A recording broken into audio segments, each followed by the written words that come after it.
আমি এখানে লুকিয়ে থাকি, ছোটু আসলে ভয় দেখাবো। বউ।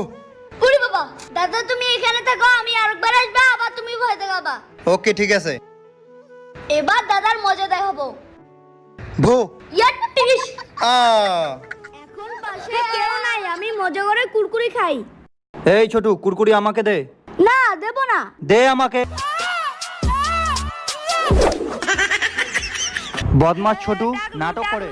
ছোটু ছোটু এইভাবে কাউকে টাকলু বলে না, না হলে কিন্তু তোকে টাকলু করে দিবে। আমি তো বলবোই, আমাকে কেউ টাকলু করতে পারবে না। ওই এদিকে আয়, ছোটুকে টাকলু বানিয়ে দে। তাড়াতাড়ি আয়, ছোটু পালাচ্ছে পালাচ্ছে। কেমন আমাকে টাকলু বানাতে? কিরে রাত্রেবেলা এমন শব্দ করে কেডা রে? আবার দেহে এই শব্দ করতেছে। বুঝছি, খাড়া দেখাইতাছি। আরো কর, মেও মেও মেও মেও মেও মেও। কি হইছে? ওইদিকে না পানি পড়ে গেছে। কিভাবে? এইভাবে। তবে রে, দাঁড়া দাঁড়া।